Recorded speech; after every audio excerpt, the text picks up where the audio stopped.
Fala pessoal, beleza? Emiliano aqui e hoje a gente vai falar aí de um assunto legal, tá? Que é pontos aí, 10 itens sobre como reduzir ou otimizar custos dentro do GCP, tá?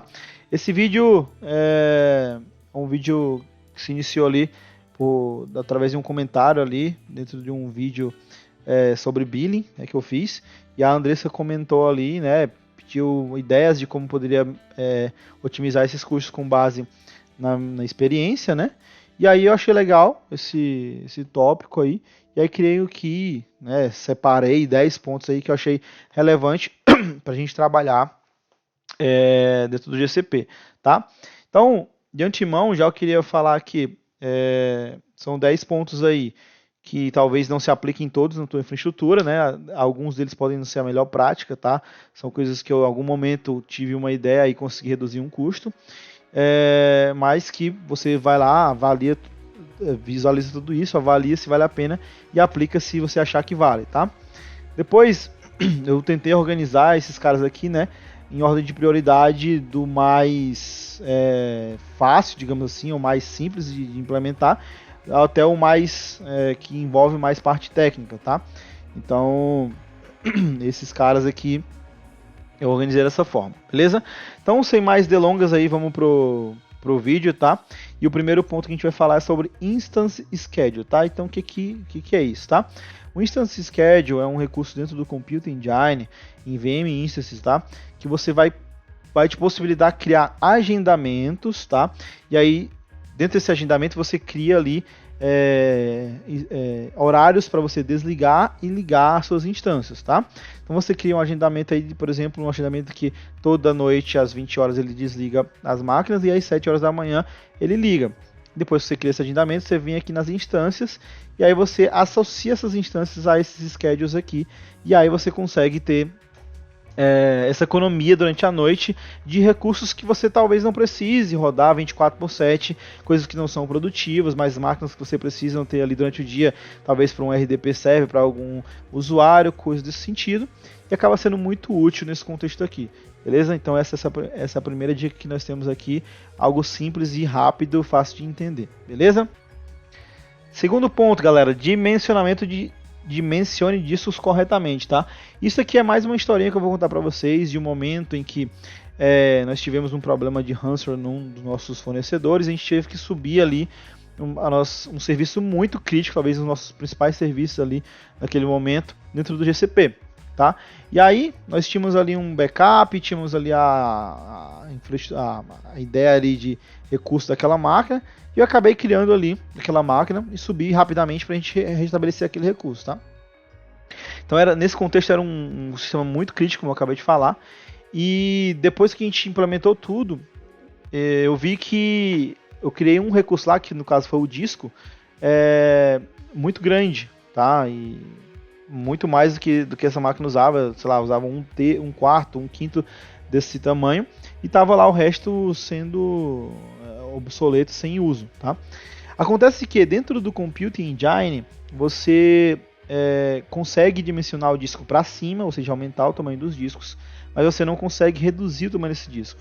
Você consegue aumentar ele dinamicamente ali a quente, tá? On the fly, mas reduzir você não consegue reduzir, tá? Então esse foi um problema, e aí por muito tempo a gente ficou com esse disco aí, até que a gente teve uma janela para poder refazer a máquina do zero, porque esse serviço ele era bem crítico, né? E a gente teve que refazer a máquina, ter um downtime e tal. Então, como esse ambiente era um ambiente produtivo, é importante que a gente tenha esse cuidado na hora de implementar esses recursos produtivos, porque geralmente você não pode ter downtime, etc e tal, tá? Quando você é um recurso de stage, de developer, aí você tem mais flexibilidade, mas é mais importante que na hora do ambiente produtivo você tenha esse cuidado, beleza? O nosso terceiro ponto, tá, galera? É sobre commitments. Commitments são nada mais, nada menos que como reservas de instância dentro do AWS. Nós temos os commitments aqui dentro do GCP, tá? Então são descontos por uso contínuo, ou seja, o compromisso que você cria com o GCP ali, geralmente de 1 e 3 anos. E aí você se compromete a usar esses recursos ali, geralmente de memória e CPU, também tem para sistemas operacionais ali, tipo SLAS, né, SUSE, Windows você pode tipo, fazer para esses recursos. Tem alguns outros que você pode fazer, mas aí você olha a documentação para ter mais certeza. Eu só usei até hoje para usei também para outra coisa, tá? Eu usei para memória, processador e para instâncias de Cloud SQL. Você pode fazer isso também, tá? E aí, quando você faz, por exemplo, para 3 anos, no caso eu tenho experiência de 3 anos, se reduz muito o custo desses recursos comparado com o custo sob demanda. Por exemplo, processador e memória, você consegue economizar até 54%, se eu não me engano, mais de 50% eu tenho certeza. Mas acho que 54% do custo em relação ao custo sob demanda. Isso é absolutamente muita economia dentro de um cloud provider, tá, galera? Então, mais de 50% de desconto é muita coisa. Então, é um recurso que é muito útil e recomendado para se implementar. No entanto, né, você precisa ter uma maturidade para implementar esse recurso, visto que se você implementa isso e aí depois não precisa mais, você vai ter que pagar até o fim desse teu compromisso, tá? Assim como são ali os reservas de instância dentro da AWS, tá? Então você precisa ter uma maturidade para implementar esses caras aqui, visto que dentro do cloud a ideia é de você pegar, subir um recurso, testar ele aqui uma semana, apagar, talvez uma das coisas mais relevantes dentro do cloud, né? Mas aí, quando você tem a maturidade suficiente, sabe o que é que você vai rodar, você consegue aplicar isso aqui e economizar muita grana, tá, galera? Então esse aqui é mais uma dica que eu acho que é bem relevante pra gente, tá? Próximo ponto ali que a gente vai falar é sobre utilize tráfego interno das VPCs, tá? Então quando a gente começa a usar o cloud ali, geralmente a gente não tem muita experiência, e a gente cria recursos ali dentro das VPCs, e aí não sabe muito bem como usar isso, acaba de vez em quando usando um recurso que está dentro do teu VPC e ele vai para fora da rede para poder consumir algo que está na borda aqui, e aí ele cria esse tráfego que vai por fora, gera esse NAT, esse custo de NAT, né? Aqui no GCP a gente chama de um custo de NAT, esqueci o nome agora, eu dei um branco. Mas ele tem um custo de NAT ali por ele ter saído e consumido esse tráfego por fora, né? Para quem não sabe, dentro dos cloud providers praticamente todos são assim, né? Até tipo AWS, GCP eu sei, Azure também, OCI é assim. Você não paga para levar informação para dentro do cloud, mas para tirar de lá você paga. Então, tipo, se tu tem um serviço publicado lá dentro e os teus clientes consomem esse teu web service, teu sistema, todo esse tráfego é cobrado, beleza? Mas o tráfego que geralmente acontece nas suas aplicações, sei lá, quando tu tem um workload ali dentro do Kubernetes que consome um banco de dados ou consome algum outro recurso que está dentro de uma VPC, esse tráfego tem que ser obrigatoriamente organizado para ser feito por dentro da própria VPC interna, tá? Para que esse custo possa ser zerado ou quase nada, tá? Então, se tu tem esse custo, tu vai para fora para voltar para dentro, e tu cria um tráfego ali e um custo desnecessário. Esse custo geralmente é grande. Esse custo geralmente custa em torno aí de 30% geralmente do custo da tua infraestrutura total. E se tu faz isso errado, esse cara vai só aumentar e aí tu tá gastando dinheiro, jogando dinheiro fora, tá? Então basicamente você tem que atentar para isso quando você for fazer as suas comunicações aí dentro do GCP, beleza? Próximo ponto, galera, é mais uma dica, tá?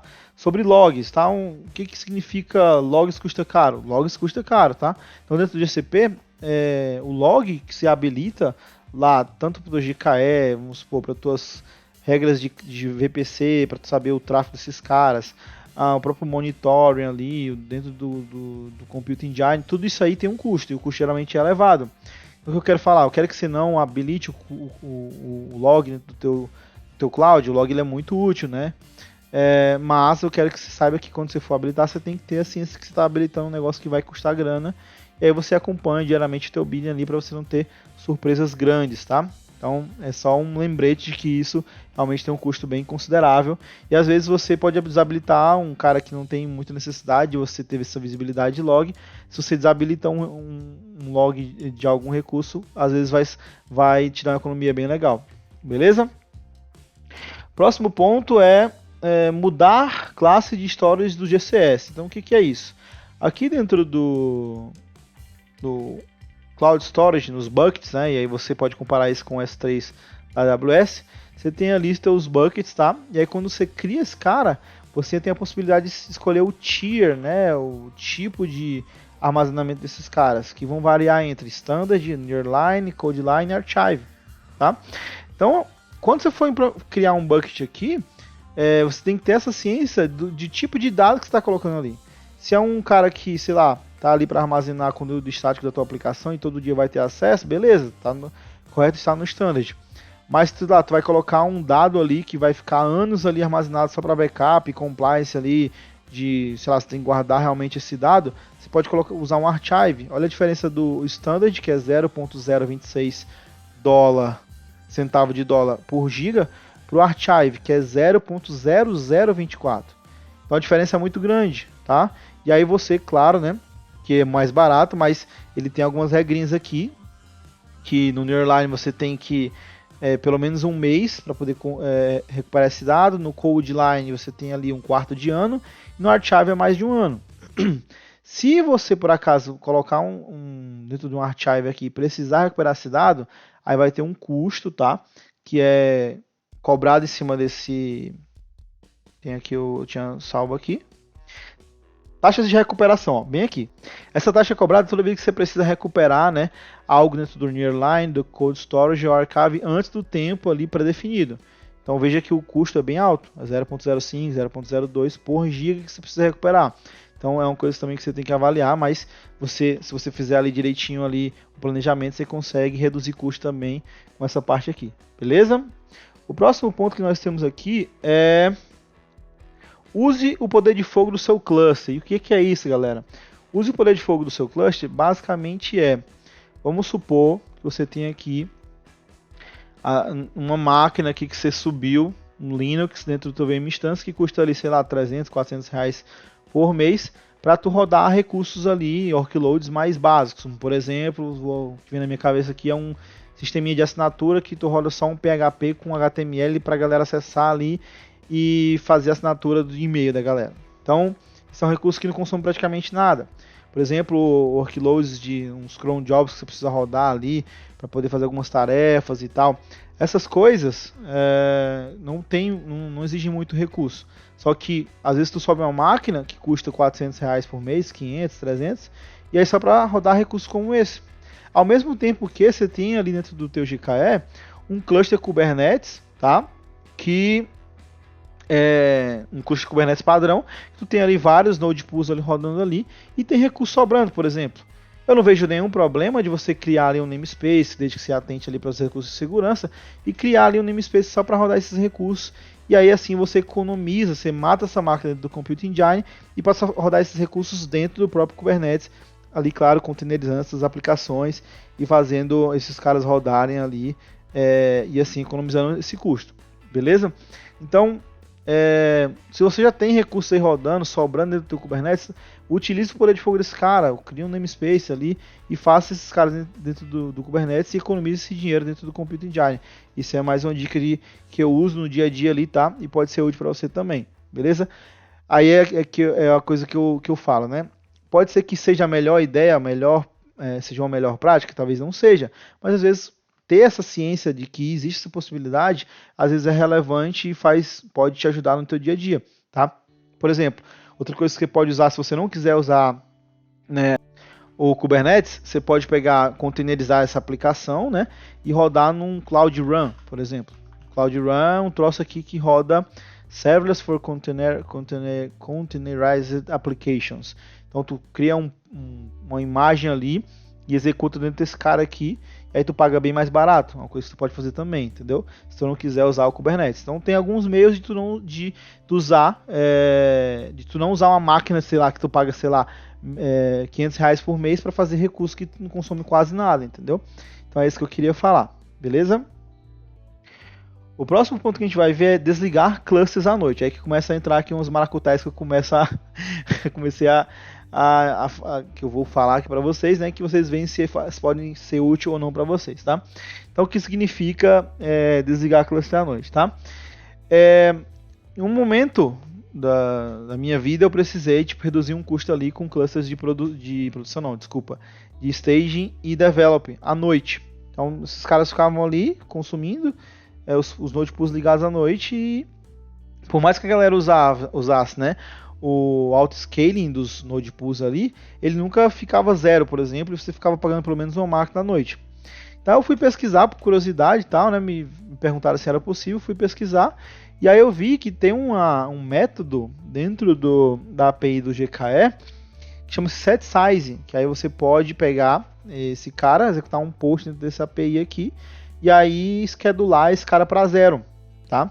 E para 0, para 1, para quanto você quiser, beleza? Então o que eu fazia? À noite eu ia lá, botava para 0 esse cara, ele apagava aquela máquina lá que, por consequência, dentro do Compute Engine, né? E aí você economizava a noite inteira esse custo dessa máquina, beleza? Daí, para complementar e não fazer isso manualmente, o que eu fazia? Eu vinha aqui dentro do GCP, no Cloud Schedule, tá? Dentro do Cloud Schedule. Cloud Scheduler é um cara tipo um cron job ali do Linux, só que tem alguns recursos a mais, né? Então tu pode, por exemplo, vir aqui, tu coloca um nome, escolhe uma região, description, a frequência eu vou colocar aqui uma só pra gente exemplificar. Vou colocar aqui uma região e dou um continuo. E aí aqui você pode no target type selecionar HTTP, passar o URL, o método HTTP, os readers, o body, e aí você consegue consumir aquele método direto daqui e você cria essa rotina.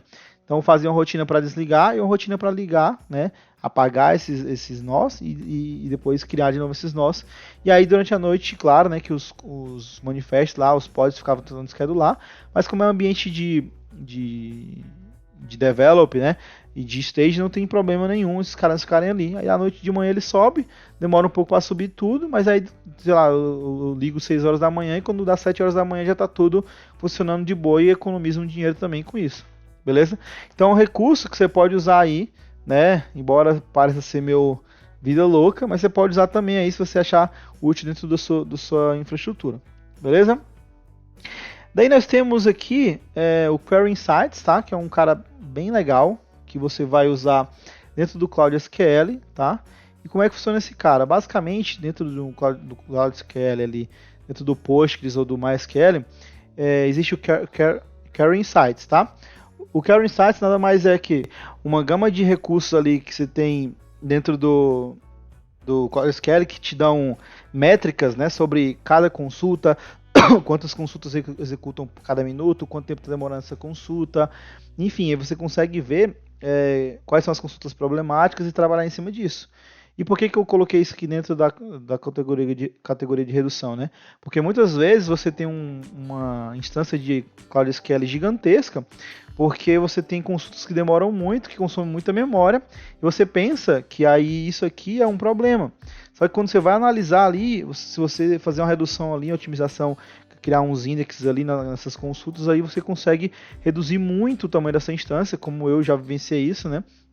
Não foi o que fiz, foi a equipe de desenvolvimento lá, mas aí a gente conseguiu reduzir um database aí que tinha, sei lá, 16 ou era 14 núcleos para 6. Então mais que a metade de redução. E aí, claro, o Cloud SQL custa caro, né? E essa redução trouxe aí pelo menos 50% de redução de custo, tá?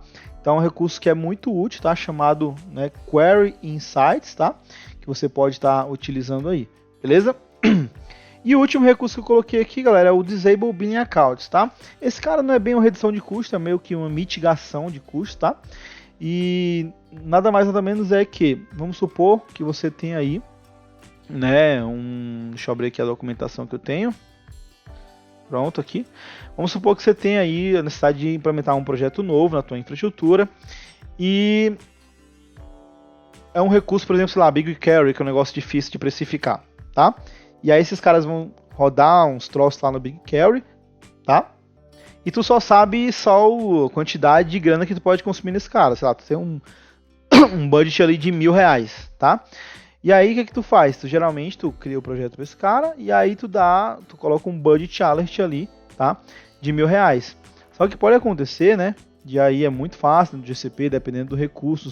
Tem um serviço aí, vida louca, que, sei lá, consome R$1.000 brincando em um dia, Como essa semana eu tive um problema aí dentro do cara, a gente habilitou um recurso de segurança e em 2 dias consumiu quase 3 mil reais, tá?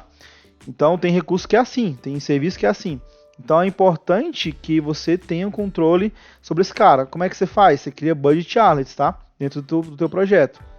Você diz, por exemplo, lá que eu tenho um orçamento de R$1.000 e quando chegar em 50%, 70%, 80%, 90%, ele vai te avisando por e-mail que esse cara tá crescendo. Só que por acontecer de ser esse crescimento louco, de que tu botou 1.000, mas no primeiro dia já gastou 1.100, entendeu? Então, como tu não pode estourar esse teu orçamento, o que é que tu faz? Tu pode usar um recurso que é uma chamada de um pub/sub lá dentro desse budget, tá?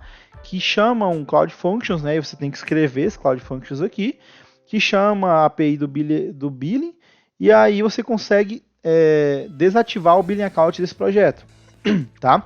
E dentro do GCP, quando você desabilita o billing account de um projeto ou de uma conta, aquela conta para de funcionar. Não funciona mais nada a partir daquele momento. Mesmo que seja serviço do FreeTire, você não pode usar. Então, isso é uma forma que até o GCP aqui, essa documentação oficial, de você matar um billing account, tá? De um projeto ali ou de uma conta, quando você acha que eu não posso passar desse valor aqui, beleza?